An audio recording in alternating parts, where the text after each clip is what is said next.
Bonsoir à tous et bienvenue. Interdiction de manifester sur la voie publique et ce jusqu'au 15 septembre prochain. Décision du Conseil des ministres ce mercredi en raison de l'état d'urgence. À quelques jours de l'échéance de la collecte des signatures pour le parrainage citoyen, comment s'organisent sur le terrain les équipes des candidats déclarés au scrutin présidentiel? Reportage à suivre. Et puis le putsch militaire confirmé au Mali, Ibeka contraint de démissionner, les frontières avec le pays sont fermées, un couvre-feu instauré. Les putschistes disent travailler à une transition démocratique. Interdiction des manifestations de rue jusqu'au 15 septembre en vertu de l'état d'urgence. Décision du Conseil des ministres de ce mercredi qui révèle par ailleurs la date de la campagne électorale pour le prochain scrutin présidentiel. Tchémédanger, Fulgence Kissédou.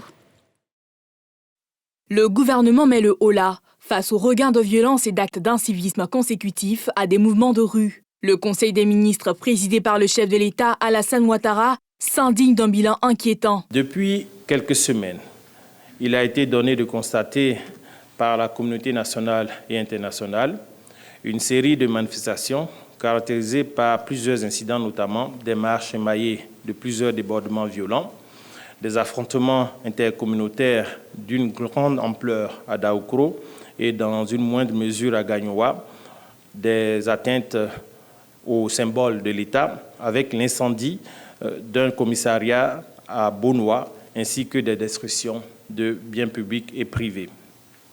Le bilan provisoire au plan national fait état de 6 décès, 173 blessés, environ 1500 déplacés internes, 69 personnes interpellées, ainsi que de nombreux dégâts matériels. Il est désormais hors de question pour le gouvernement de laisser faire. Aussi, un décret portant interdiction de toute manifestation de rue jusqu'au 15 septembre prochain a été pris ce jour. Tirant les conséquences du bilan humain et matériel de ces manifestations et des risques d'ouverture de poches de conflits communautaires, le Conseil a décidé de la suspension des manifestations sur la voie publique pour les autoriser seulement dans les enceintes closes ou des espaces dédiés sécurisés. Cette mesure prise dans le cadre de l'état d'urgence en cours est effective ce jour jusqu'au 15 septembre 2020. Lors de sa rencontre hebdomadaire, l'équipe gouvernementale a dévoilé la date de la campagne électorale pour le scrutin présidentiel du 31 octobre prochain. 9 décrets ont été pris à cet effet. Ces différents décrets fixent les modalités pratiques de l'organisation et du déroulement de l'élection présidentielle telles que prévues par la Commission électorale indépendante. La campagne électorale est ouverte le jeudi 15 octobre 2020 de 0h et close le jeudi 29 octobre 2020 à minuit, soit une durée de 15 jours.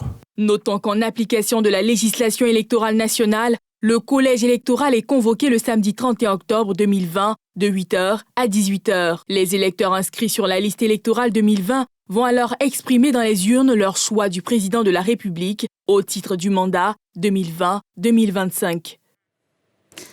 18 blessés et un mort, et depuis, c'est dans la peur que vivent les habitants de Gagnoa, d'où sont partis les heurts. Comment expliquer ces violences dans cette ville, pourtant symbole de brassage culturel? Reportage de nos envoyés spéciaux, Tchémédanger et Tanguy Conan. Gagnoa, capitale de la région du Gor, dont le centre-ouest ivoirien peine à se remettre des violences intercommunautaires du jeudi dernier. 6 jours après, Garayo, quartier d'où sont partis les heurts, est peu animé. La reprise des activités est timide. En cause, la peur qui hante encore les esprits. Il y a encore toujours des menaces à les propos des uns des autres. On ne sait pas à quel moment tu vas tomber dans un groupe d'extrémistes qui appartient à gauche ou bien à droite. On ne sait pas à quel moment. Donc chacun préfère rester dans son coin pour éviter beaucoup de problèmes. Les gens ne sont pas, ils ont peur. Quand ils sont à la maison, c'est un peu, ils viennent. Cette restauratrice dit n'avoir d'autre choix que de reprendre son commerce pillé lors des affrontements. Comme elle, cette vendeuse d'attiéké brave la psychose. On ne paye pas où. Donc on se débrouille, le peu que Dieu nous donne, on rentre avec. Puis les vieilles ont peur de sortir pour venir acheter de la nourriture. Les gars ont fait les marchés pour garder. Il y a eu des violences, tout ça là. La peur est alimenté par des rumeurs faisant état d'éventuelles attaques venant des protagonistes. De quoi préoccuper le président du conseil régional. C'est des choses que j'avais voulu que cela ne se répète plus à Gagnoa. Donc je suis moi-même très déçu qu'on en est arrivé là. Sur le terrain, alors qu'il multiplie les initiatives pour dissiper ce sentiment, des habitants désertent leur maison. C'est le cas à Afridougou, quartier à la sortie ouest de la ville menant à Roagayo. Le refuge des habitants apeurés, c'est ici, dans la cour du père du jeune tué pendant les violences.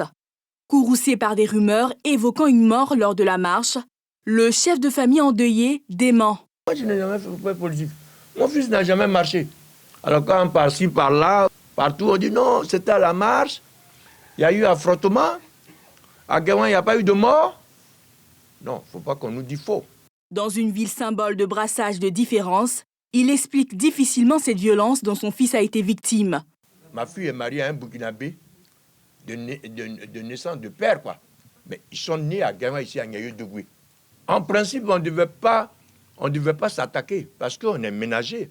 Alors, ceux qui sont venus viennent d'où? Les ressentiments ne laissent pas indifférent le président du conseil régional. Mais pour lui, il faut surmonter la douleur et œuvrer au retour de la paix. Ce que vous avez vu, ce n'est pas bon pour nous tous. Ce n'est pas bon pour nous tous. Et que si vraiment mes frères, mes sœurs, tous ceux qui vivent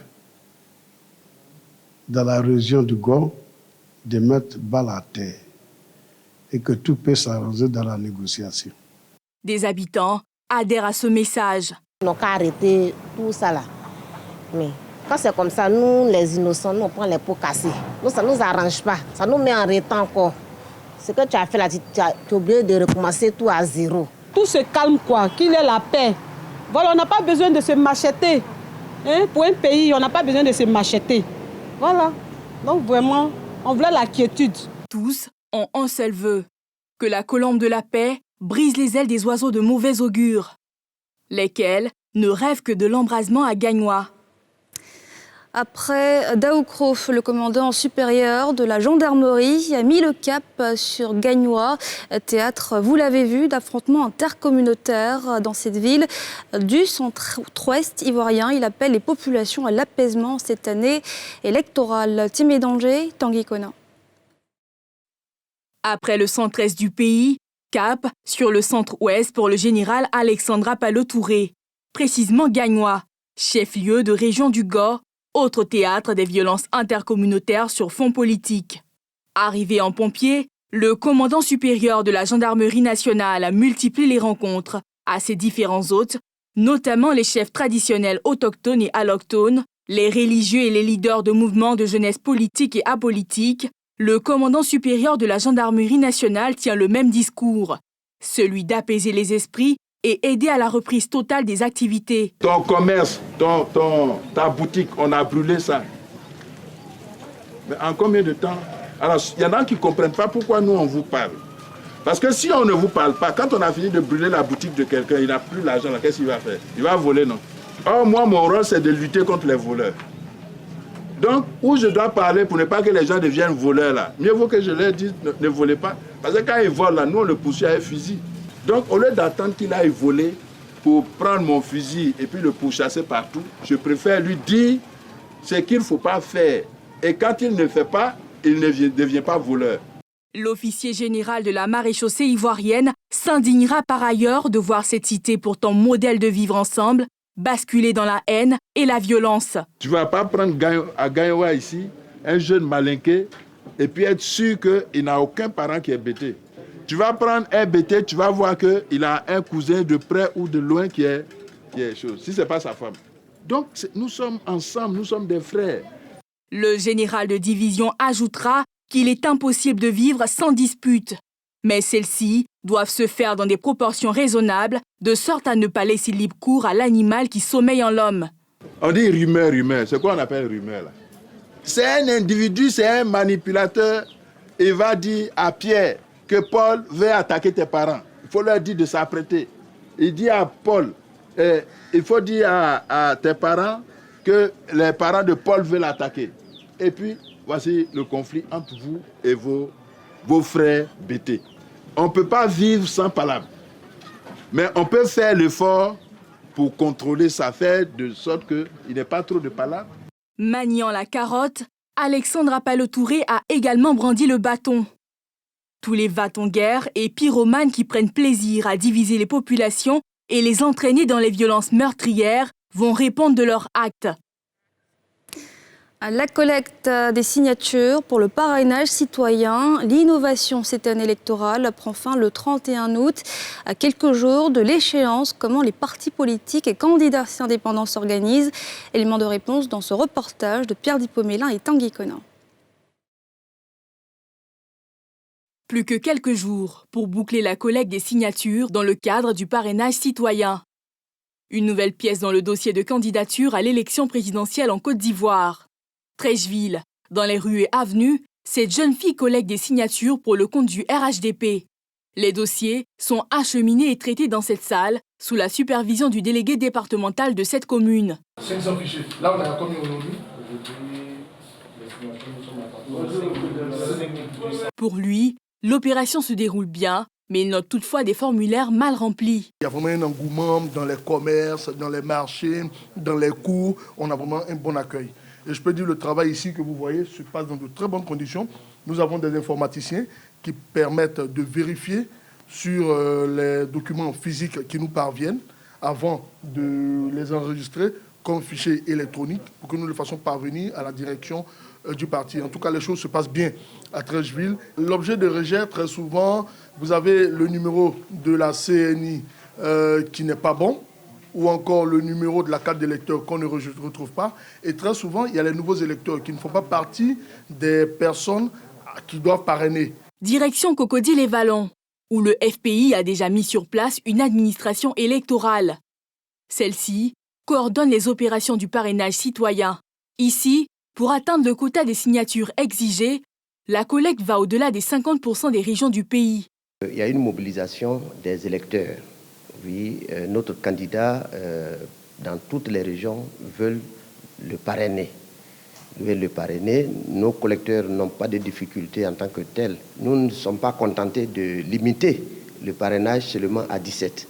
Nous avons étendu à l'ensemble de toutes les régions, les 33 régions et districts. Et ici, oui, c'est légal, dans la mesure où ils nous disent de le faire à 1% sur la moitié du territoire. Si vous prenez le risque de vous borner à la moitié et que vous n'arrivez pas à atteindre votre objectif, alors vous êtes forclos. Donc c'est pour cela qu'il faut aller vers le maximum pour avoir le minimum. Si les opérations se déroulent bien pour les partis politiques, ce n'est pas le cas pour les candidats indépendants. Port-Boué Adjoufou, Fieni Kofi, est dans la course au fauteuil présidentiel cette année. Il est lui-même sur le terrain avec son équipe pour recueillir les parrainages. Les contraintes et difficultés sont bien nombreuses. Beaucoup disent ne pas être informés. Il n'y a pas eu de communication autour. Donc c'est maintenant. On doit expliquer, réexpliquer. C'est vraiment difficile parce que plusieurs, comme je l'ai dit tantôt, sont réticents. Il y a d'autres qui veulent monnayer leur signature. Bon, on ne fait rien pour rien. Vous venez vous parler, après on n'entend plus rien. Les politiciens nous ont assez fatigués. Maintenant, on vend tout. Si vous voulez que je signe pour vous, vous me donnez 10 000 ou alors vous me donnez 5 000. Ça varie, hein? D'autres même demandent 1 000 francs, 500. Là, c'est vraiment compliqué. Est-ce qu'on doit véritablement vendre les signatures? Est-ce que nous devons acheter également ces signatures? Vous voyez, c'est des choses que la CEI se doit de régler. Le parrainage citoyen est une nouvelle disposition du Code électoral ivoirien. Il consiste pour les candidats à l'élection présidentielle à réunir au moins 1% de la population électorale dans 50% des régions que compte le pays. Il a été institué pour amener les candidats à démontrer leur légitimité avant la compétition électorale. C'est aussi un pouvoir supplémentaire accordé à l'électeur en plus de celui du vote. Le mouvement Agir pour la paix a lancé ses activités lors d'une conférence de presse ce matin. Le mouvement né en 2019 et qui se dit apolitique plaide pour la non-violence en cette période électorale. Nadja Eja, Mathurin Badé. Ils sont de divers horizons, sans distinction de bord politique, de rang social ou de conditions économiques. réunis dans le mouvement Agir pour la paix. Un seul mot d'ordre, la culture de la paix et la cohésion sociale. Des valeurs qui ne peuvent être acquises que par la démocratie. C'est un mouvement qui prône également le vivre ensemble malgré nos diversités politiques, ethniques et sociales. Et on voudrait également lancer un appel à toute la classe politique ivoirienne, à toutes les sensibilités, que chacun puisse s'inscrire dans un climat de stabilité, seul gage du développement dans notre pays. Revenant sur les récentes manifestations qui ont engendré des violences, notamment à Daoukro et Bonoa, Serge Sanogo Kakou, le président du mouvement Agir pour la paix, a plaidé pour l'apaisement des cœurs en cette période électorale. Appeler tous nos compatriotes à se désolidariser de toutes les actions de violence qui ne participent pas à la consolidation d'un climat de paix, de concorde sociale et de développement harmonieux de notre pays. Le mouvement existe depuis 2019. Les membres affirment n'avoir aucun candidat pour ces élections présidentielles. Suite aux dernières manifestations émaillées de violences en Côte d'Ivoire, les discours incitant à la haine qui pullulent sur les réseaux sociaux sont mis en cause pour sensibiliser les acteurs des médias sur les conséquences que peuvent avoir ces discours. Un atelier initié par les Nations Unies a eu lieu ce mercredi en présence de la ministre en charge de la cohésion sociale, Salif Yalekwe, Harouna Zebar. À quelques 3 mois de la présidentielle en Côte d'Ivoire, l'on note une résurgence de la violence. Des manifestations de contestation avec leur lot de morts et de destruction de biens. Les écrits sur les réseaux sociaux et les parutions sont pointés du doigt comme les facteurs de la promotion des discours, incitant à la haine, à la violence. Un climat préélectoral délétère qui s'installe en Côte d'Ivoire. Face à cette situation, la ministre en charge de la cohésion sociale lance un cri de cœur. Quelles leçons avons-nous tirées des enjeux électoraux qui ont fragilisé notre belle Côte d'Ivoire durant plus de 2 décennies? Chers frères et sœurs, quelles leçons avons-nous tirées de nos morts à nos jeunes? Éviter d'être des victimes innocentes de calculs politiciens et d'hommes politiques prêts à vous instrumentaliser, aux partenaires de presse et des médias, aux blogueurs, aux influenceurs, influenceuses, blogueuses. Ne relayons pas des informations erronées. Mariatou Koné s'exprimait face aux représentants de partis politiques, de journalistes, à l'occasion d'un atelier initié mercredi par le système des Nations Unies, en vue de sensibiliser cette cible dans la prévention des discours de haine et la promotion de la cohésion sociale. Il s'agit, à travers nos différentes interventions, de contribuer à réduire les risques de violence liés au discours d'incitation à la haine et à la diffusion de fausses informations à travers une implication active des jeunes hommes et des jeunes femmes dans la prévention des conflits sociopolitiques. Les participants sont conscients des enjeux. Ils entendent participer à la décrispation de ce climat sociopolitique. Honnêtement, c'est un chemin qui fait peur. Il est important que les uns et les autres choisissent ce qu'il faut dire sur les réseaux sociaux. C'est vrai que Internet est vaste, mais ce n'est pas un dommage, c'est faux. Il y a des règles qui régissent la toile. Donc il faut respecter ces règles-là. Il ne faut pas insulter. Il ne faut pas agresser, il ne faut pas donner des discours qui attisent la haine. L'élection présidentielle en 2010 qui a entraîné une crise post-électorale qui a fait officiellement 3000 morts reste un mauvais souvenir. Pour éviter d'y replonger, les initiatives se multiplient pour appeler à un dialogue et un scrutin apaisé. La période des soldes en Côte d'Ivoire a débuté le 10 août. Elle se poursuivra jusqu'au 31 août prochain. Une période durant laquelle les commerçants se frottent les mains tout en vidant leur stock. Mais avec cette année marquée par la pandémie de la Covid-19, certains révèlent faire face à un manque criant de clients. Nadja Eja, Mathurin Badé. 19 août, voilà maintenant 10 jours qu'a démarré la deuxième période des ventes soldes, légales pour l'année 2020. Une pratique commerciale supervisée par la Direction de la concurrence, de la consommation et de la lutte contre la vie chère, structure sous tutelle du ministère du Commerce et de l'Industrie. Pendant cette période de vente solde-là, il y a des opportunités qui sont offertes aux consommateurs. Les commerçants peuvent procéder à des réductions de prix allant jusqu'à la revente à perte. Des prix réduits allant jusqu'à 70%. Dans ce magasin situé à Marcory, malgré la crise sanitaire, les bonnes affaires sont de retour, aussi bien pour le client que pour le commerçant. J'ai opté pour une chaussure ASICS et des t-shirts de sport. Ce sont des bonnes réductions, 50%. Ça nous permet de mettre un peu de côté, voilà, ne pas tout dépenser. Nous sommes au-dessus des chiffres de l'année dernière. Ça veut dire que malgré la crise sanitaire, les événements ont répondu présents à l'attraction des soldes et puis à la qualité de nos produits. Mais dans cet autre magasin spécialisé dans la vente de vêtements, les effets de la Covid-19 n'ont pas fini de se faire sentir. Pas d'affluence, contrairement à l'année dernière. Cette année, il n'y a pas eu trop d'affluence. Je crois en partie c'est dû au Covid. Et les clients n'achètent pas comme auparavant. On préfère mettre l'argent de côté pour pallier à un risque éventuel côté sanitaire. On ne va pas automatiquement se ruer dans les magasins de vente de vêtements. Donc ça se ressent, franchement, ça se ressent. La période des ventes soldes se tient 2 fois dans l'année, en mars et en août, et est ouverte à tout commerçant désireux de l'entreprendre. Toutefois, elle doit obéir à certaines règles.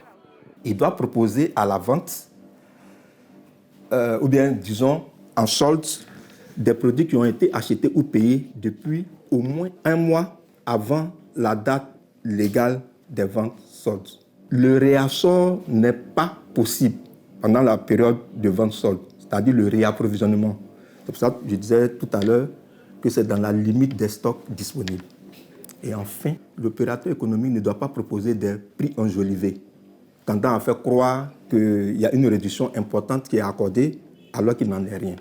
Pour éviter les arnaques, une équipe du ministère du Commerce effectue des prélèvements de prix avant le début des périodes réglementaires, suivis de contrôles réguliers pendant les soldes. Les amendes pour les commerçants véreux s'élèvent de 200 000 à 100 millions de francs CFA en fonction du délit. 3 opérateurs économiques ont déjà été épinglés cette année, selon le directeur de la concurrence, de la consommation et de la lutte contre la vie chère. À l'étranger, le putsch militaire confirmé au Mali. Ibrahim Boubacar Keïta a été contraint mardi dans la soirée de démissionner. Les militaires rassurent, une transition politique sera mise en place. La CEDEAO qui condamne ce coup d'État annonce des mesures immédiates et sévères dont la fermeture des frontières avec le Mali. Yéli Traoré. C'est un président Ibrahim Boubacar Keïta au trait tiré, visiblement éprouvé, quelques heures après son arrestation avec son Premier ministre par les militaires, qui annoncent sa démission dans une annonce à la télévision nationale après minuit. Si aujourd'hui,